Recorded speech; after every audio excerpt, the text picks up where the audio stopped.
Welcome everybody. I declare the meeting open at 6 p.m. The ordinary council meeting will be video recorded and recordings published on the Shire of Dundas website. The Shire of Dundas recognises the Nudgee and Merning as traditional custodians in the Shire of Dundas and pay our respects to their elders past. We have Councillor Warner attending by electronic means. Item 2, do we have any financial interests? Yeah. Nil. Yes, Stephen. 10.3, sorry. Yes, She did. Oh, so 10.3.3, sorry. Proximity, Nil. partiality, Nil.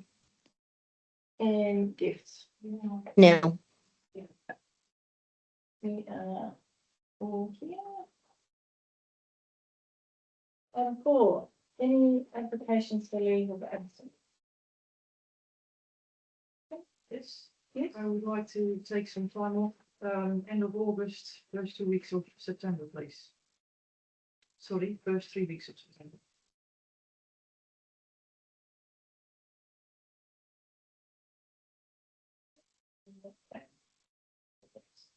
Yep. That one.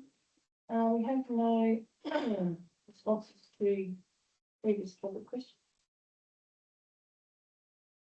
Item 6 is public question 5. Do you have any questions? Yes. Hi, Raylene Robinson. I just wanted to ask for a report on the project with the footpaths. They've been started and it seems to have stopped. And I was just wondering if somebody could let us know what's going on with those places. So when we started that footpath program, it's a staged program. So we went through and identified all the worst ones that'll be done first. So they're a bit all over the place. So it's not doing a whole lot in one area and then moving on to the next one. We're doing the worst ones first. So that's still ongoing. There's been a couple of bumps along the way because we've run out of staff. So it's still work in progress, but we can't get it all done at once. So it will be a work in progress for some time. Is there an end date or? If I may. Mhm. So council has approved that was over a 3-year period. And assigned $1 million to it over 3 years. And when did that start? It started last year. Okay, so we're expecting all the plans to be finished in 2 years. No, not all. This is a program for $1 million. Then it will come back to council to assign another amount. So they might not all get done for that amount. It will take 10 years to replace all the footpaths. You know, so I was just wondering because of the conversation we had with the police, that the council, I think the council was there coming a Saturday morning. And I was saying about the gophers and things like that. And I know there's been 2 accidents where gophers have actually rolled over on footpaths. So I'm a little bit concerned for safety for the disabled. Yeah, which footpath? If I may. Yeah, up the top end, Fuller Street going down towards Mines Road, up that end. On the way through council.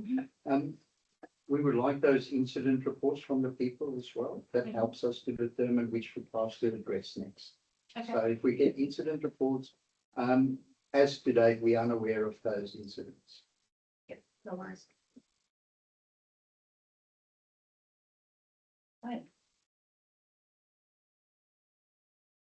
Anything else? Good. Right, we have some councils. We have some questions that have been emailed through. One is in relation to Lotto Lottery West services. The council please provide the latest update regarding Lotto and Lottery West services at the village grocer, including where the matter currently sits and any expected next steps or timeframes if known. So we are an agent for that service. So it doesn't actually belong to us, but we are running it. The equipment for the Lotto only arrived yesterday. And we've had staff doing some training this week to be able to run that Lotto kiosk. So they wouldn't let us do it unless we had staff trained. So that has now been completed, and we also had to fit a high-speed internet connection. So we just need to wait now to get the equipment finally installed, and then we should be good to go. The Anglican Church, could council please provide an update on the Anglican Church project, including the current status, progress made to date, expected next steps, and any timeframe for completion? As this was previously stated in June 25 to be a 100% Shire funded project, it'd be appreciated if council could also clarify whether there have been any delays, changes, or other factors affecting the progress. Okay, so I'll do the second part first. So yes, there have been several delays, changes, and other factors.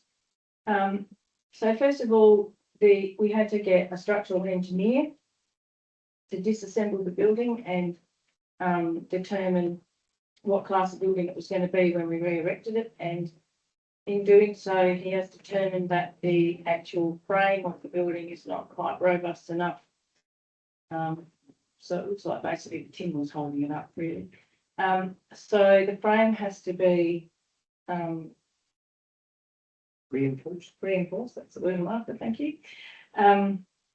So we're waiting on that. We have had window frames that were handmade in the original style, the wooden window frames. So that took some time as well, first of all, to find someone who could actually do that and then get that done.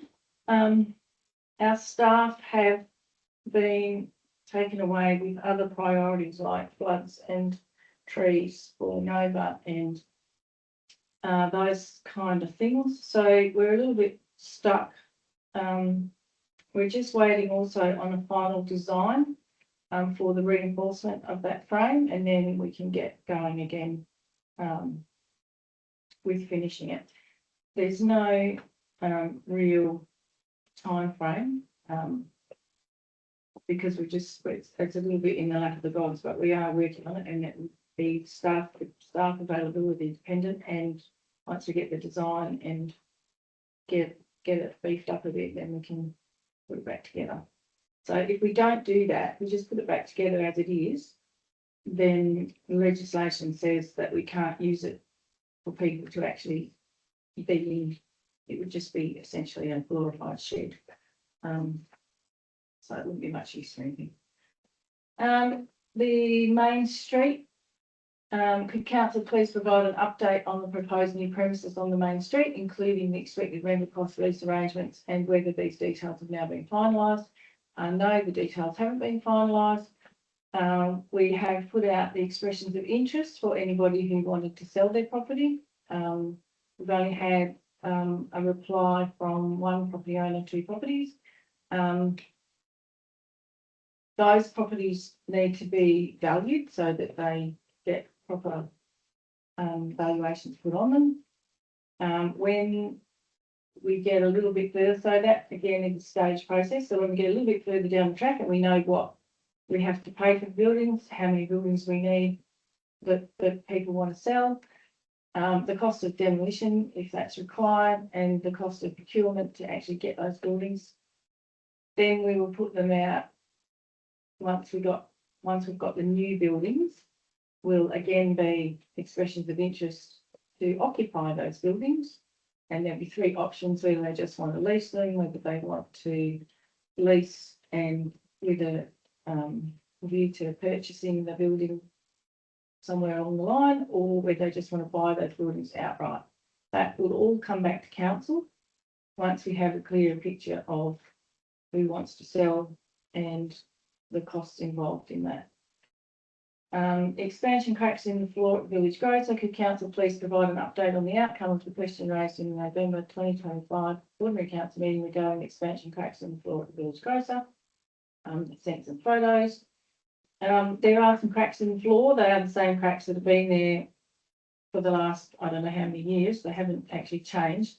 They have been inspected regularly. There's a quarterly inspection by Metcash and the annual independent health inspection. So they're not causing any issues in that regard. And we are putting money aside to build a new building. So whilst ever they're not causing any issues, they can just stay right how they are.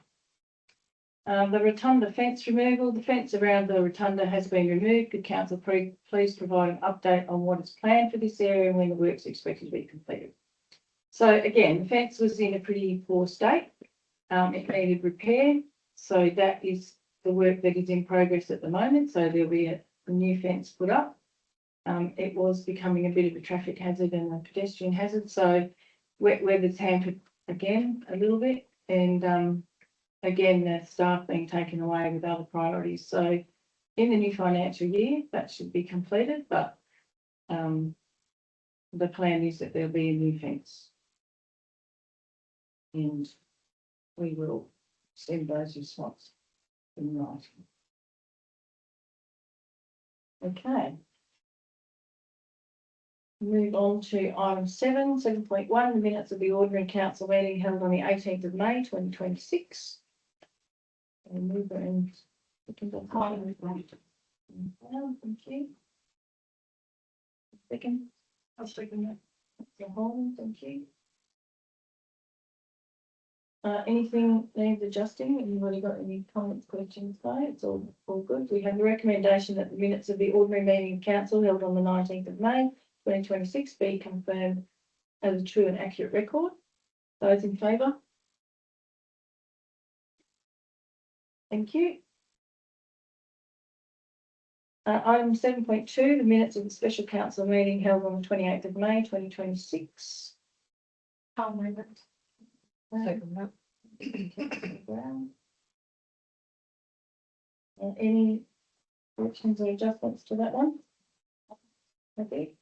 The recommendation that the minutes of the special meeting of council held on the 28th of May, 2026 be confirmed as a true and accurate record. Those in favour?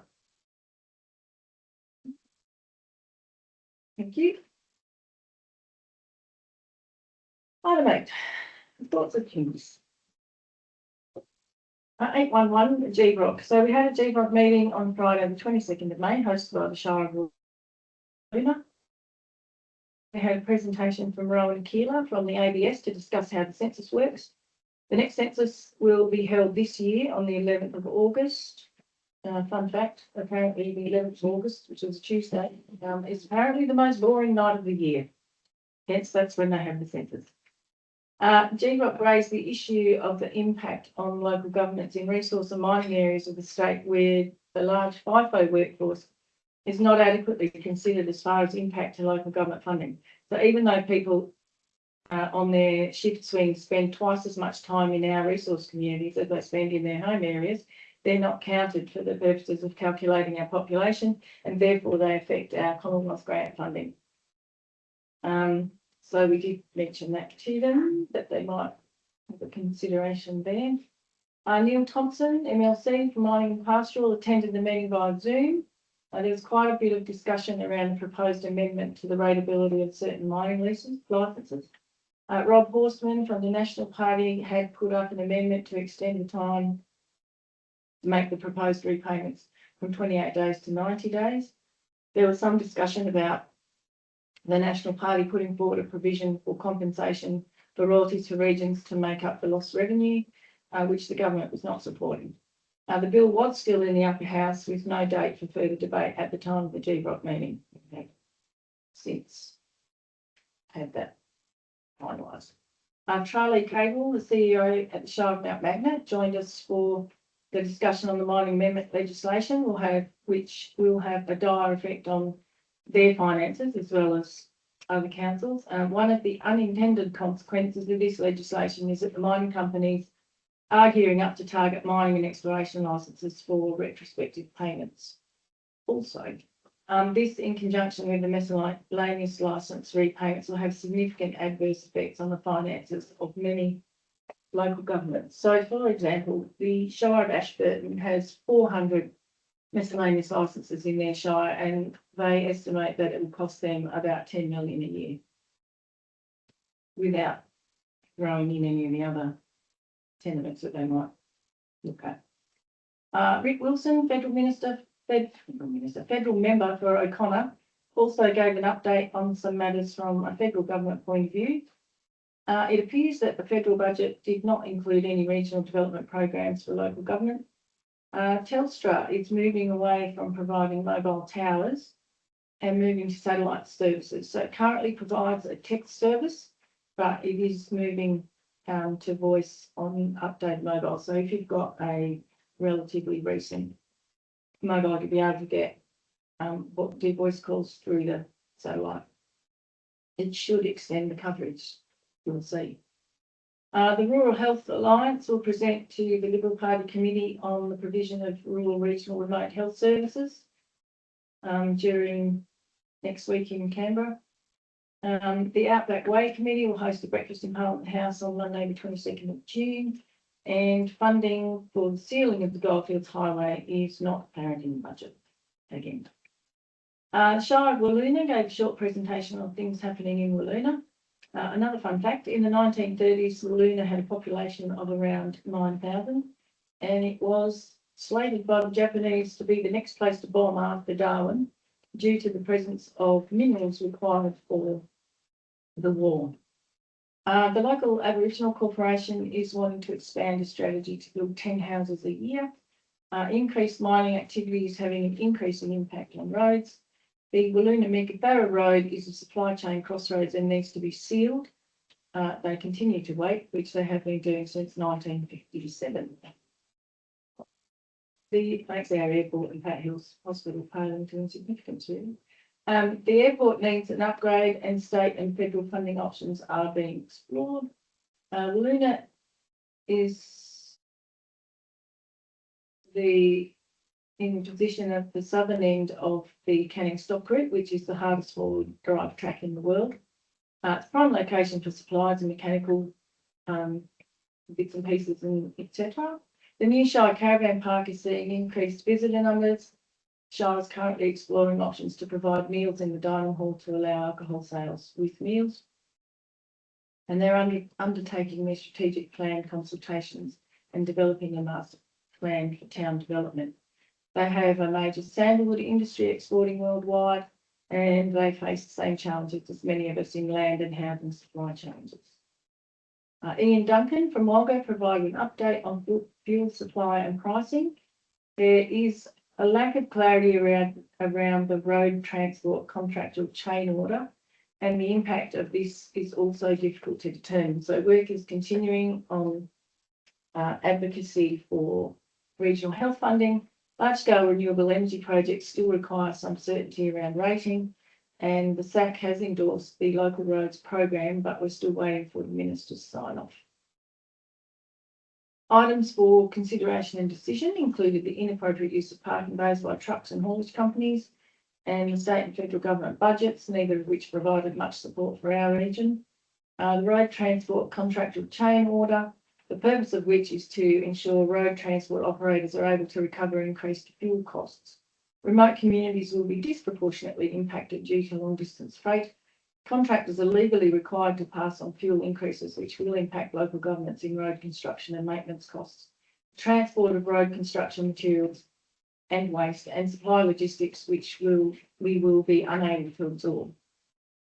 The real difficulty arises from the requirement to make fortnightly rate adjustments to reflect the changing fuel prices and the fact there's no set formula to calculate the increases.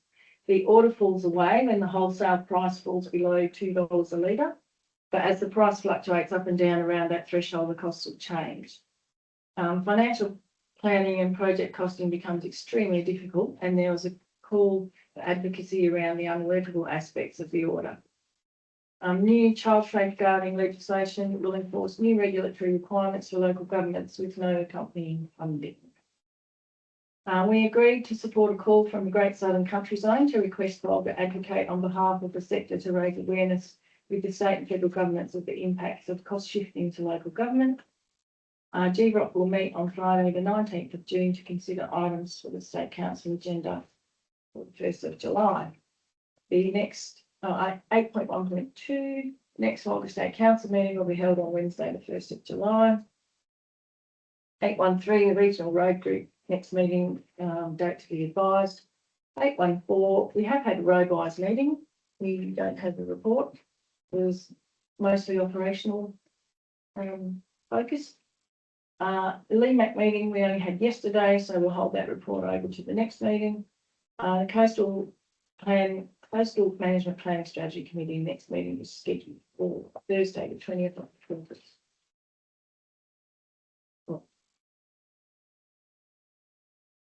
Item 9, just a word on the rateability of the miscellaneous licences. So that legislation has now passed state parliament.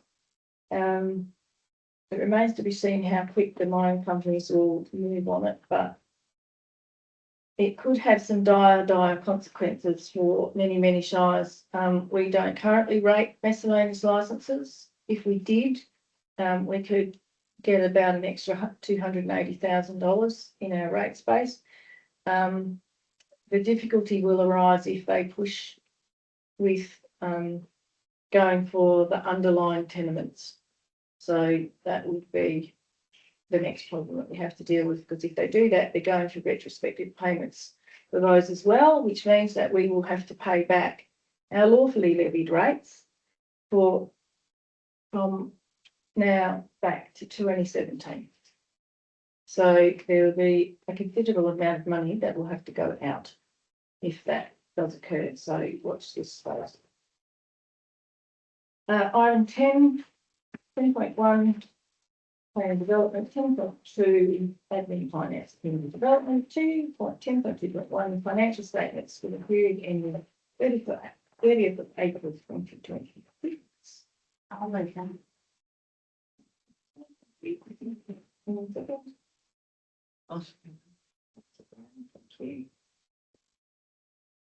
Anybody have any questions on that? So we have a recommendation that the Shire of Dundas financial statements for the period ending 30th of April 2026 be accepted. Those in favour? Delayed anyway. Thank you. Item 10.2.2, the financial statements for the period ending the 31st of May 2026. I'll move that. I'll second. That's a whole lot. Worth noting we have no red spots on either of those. Anybody have any questions on those? Any comments? No. We have a recommendation that the Shire of Dundas financial statements for the period ending 31st of May 2026 be accepted. Those in favour?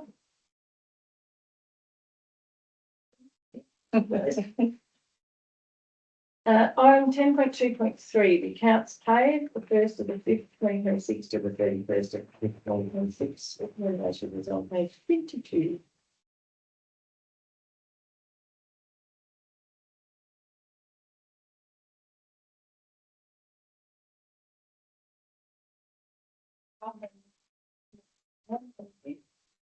And second. I'll second it. Thank you. Anybody have any questions? Motion for those.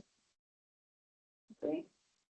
We have a recommendation that the Shire of Dundas monthly accounts paid from the 1st of the 5th, 2026 to the 31st of the 5th, 2026 be noted. Those in favour? Thank you. Item 10.2.4, receive information bulletin. Page 23. I'll move it. Councillor Brown, okay. I'll second it. That's Brown.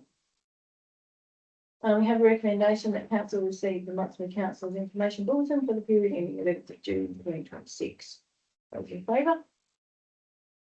Yeah. Thank you. Item 10.2.5, the Norseman Community Resource Centre financial statements for the period ending the 30th of April 2026. And that was on the bottom of page 26. I'll move that. Okay, thank you. One second. I'll second it. So, thank you. Anyone have any questions or comments on that? We have a recommendation that the Norseman Community Resource Centre financial statements for the period ending 30th of April 2026 be accepted. Those in favour? But this time, Thank you. Item 10.2.6. Northern Community Resource Centre financial statements for the period ending the 31st of May 2026. And that's reference 29. That's that, thank you. One second. I'll second. So, thank you. Any questions on that one? It's slightly, yeah, these doing quite well. Yes, their funding comes through and they just, it's one of the council's those community services that council provides that just tracks along. It's kind of like what little things do for big things in the community. So the team are doing a good job over there. Can I just ask what an interactive board? An interactive board Board. for, Yeah. I'm guessing that's potentially, where am I looking at? Expensive, page 28, about 6 down, underneath bank figures. Lease payment interactive board. Yeah. It's not a big. Glasses on. That's very good. Oh, in the show, it's dropped off, it's an Excel, so it's dropped off the D. Oh, interactive it's a board. Yeah. Oh, yeah. okay. And they do get, they have, get a, have to do a lease for it, Okay. yeah. Is that the thing that's in the Yes, video conference room? Or that's the video conferencing whole setup. Oh, Yeah. okay. So we have a recommendation that the Northern Community Resource Centre for financial statements for the period ending 31st of May 2026 be accepted. Those in favour? Nearly freezes every time. Item 10.3.7, the meeting details of 2026-27. Recommendation is on page 31. Claire, thank you. Second. Brown, thank you. Anyone have any questions? Would you like to speak to that, councillor McLean? Councillor Brown? No, thank you. Anybody like to speak against? We have a recommendation that council set the following meeting details for ordinary council meetings and audit risk and improvement committee meetings as follows. There's a table there with those dates on it. Table there. Very good. And that any further public meetings that are held throughout the year, such as special council meetings and electors meetings, are set as determined by council. Those in favour? Oh, maybe.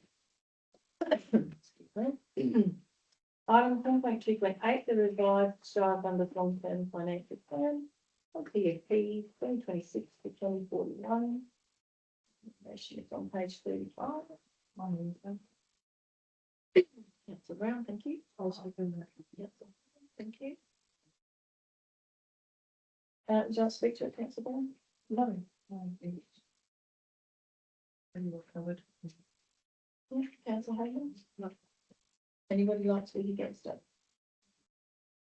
So we have a recommendation that Council 1 notes that the Shire of Dundas Long-Term Financial Plan 2026 to 2041 was previously adopted by Council in August 2025.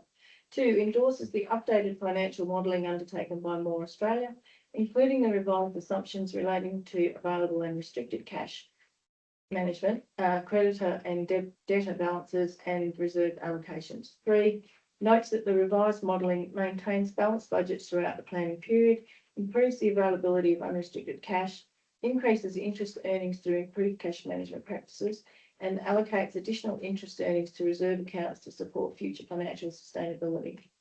4, endorses the updated long-term financial plan 2026 to 2041 as the financial framework supporting the Shire's integrated planning and reporting requirements and future asset management plan review. Those in favour? Thank you. Thank you. And 10.2.9, advertising of the 2026-27 proposed differential rates. Recommendation. big. I'll move it. So that, thank you. In second, I'll second. so Brian, thank you. Anyone have any questions? Any comments? No? I'll just make a quick comment. So this is to put our,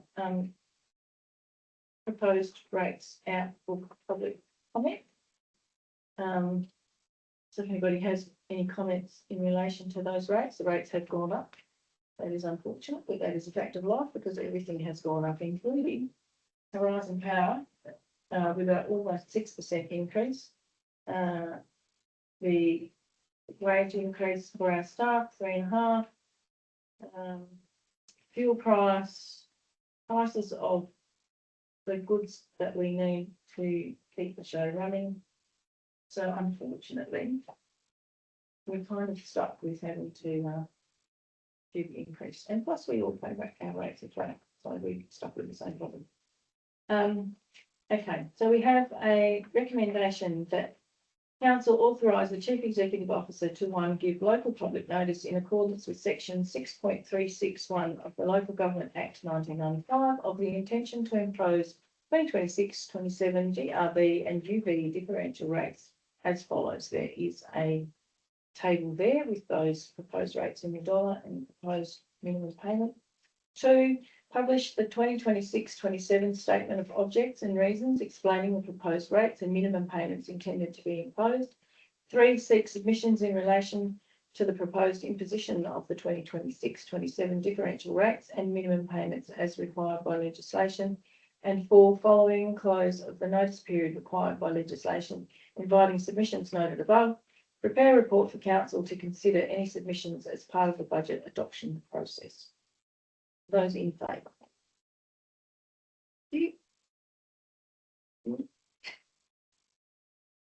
Thank you. Item 10.3.1, officers' reports. Motivation is that for approach for it. I'll move it. Thank you. Thank you. Thank you. Officers, anything to add to your reports? We, councils, we come to the end of the financial year, so it's a bit of a rush on finishing some of the critical projects that's linked to grant submissions back to government. And I have to just state that none of the financials is presented by council staff or the CEO. It's all done by external accountants, More Australia. We've got external accountants. There's always comments the CEO presented something in a certain way. It's done by More Australia, not council staff. Just for general information. Thank you. Do we have any questions? No? We have a recommendation that the Shire of Dundas Council receive the Works and Services, Youth and Recreation Services and Woodlands Cultural Community and Visitor Centre reports as contained in papers relating. Those in favour? Thank you. Yep. Thank you. Item 10.3.2, funding gap for remote local governments, Aboriginal participation in area negotiations and native title engagement. Recommendation is on the bottom of page 45. That's again, thank you. In second, I'll second that. that's brilliant, thank you. Last speech or councillor, No, thank you. that's a brilliant. You really like to speak against it? We have a recommendation that council 1, note the information contained in this report. 2, acknowledges the increasing financial and administrative burden being placed on remote local governments in relation to native title, Illawarra, Aboriginal cultural heritage and traditional owner engagement requirements. 3, support that this item be referred to GROC and Walga for regional consideration. 4, supports the position that local governments should not be required to carry unfunded state and Commonwealth policy obligations where those obligations are necessary to deliver broader public infrastructure, housing, emergency management and regional development outcomes. Those in favour? Thank you. Item 10.3.3 3.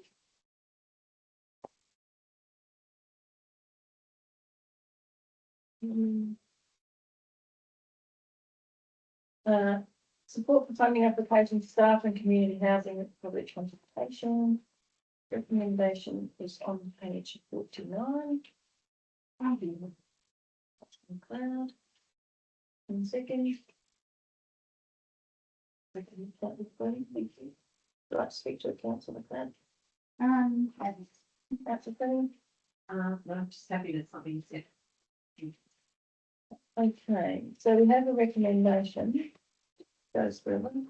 That council one, note that council previously resolved on the 28th of May 2026 to support the progression of the proposed Norseman Housing Development Project comprising 4 modular dwellings intended to assist with staff and key worker accommodation within the Shire of Flinders. 2, note the estimated project value of approximately 1.07 million, including approximately 760,000 proposed through Western Australian Treasury Corporation loan funding, and B, approximately 28% Shire contribution through in-kind works, project management, procurement capability and operational support. 3, authorise the Chief Executive Officer to undertake public consultation regarding the proposed Norseman Housing Development Project, including consultation with community members, local businesses, key stakeholders, government agencies and other interested parties as considered appropriate. 4, authorise the Chief Executive Officer to continue preliminary discussions with the Western Australian Treasury Corporation, WATC, funding agencies, consultants and relevant stakeholders to further develop project information and funding options. 5, request the Chief Executive Officer prepare a further report to Council detailing the outcomes of the public consultation process, any submissions received, updated project costs and funding arrangements, any proposed borrowing requirements, financial and asset management implications and recommendations regarding the future progression and implementation of the project. 6, note that no final commitment to borrowing, execution of funding agreements, commencement of construction or project implementation will occur until Council has considered the outcomes of public consultation and determined the matter at a future Council meeting. Those in favour? Thank you. Councillor Holman back in.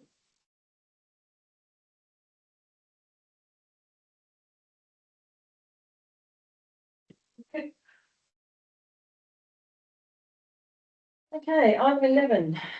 We have no elected members' motions. We do have a late item. Have someone move that we admit that late item?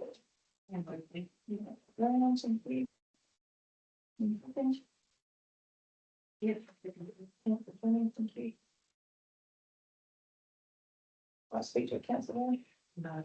Yeah, anybody like to speak against it? Just like a comment, if you're out and about, this tends to get people quite excited every year that they think they're going to get fined, that the Shire sending them letters to clean up their yard, all of that sort of thing. Everyone gets one. They're not being targeted. Everyone gets one. It's a general broadcast. So once you don't tidy up your yard, then you might get a special one.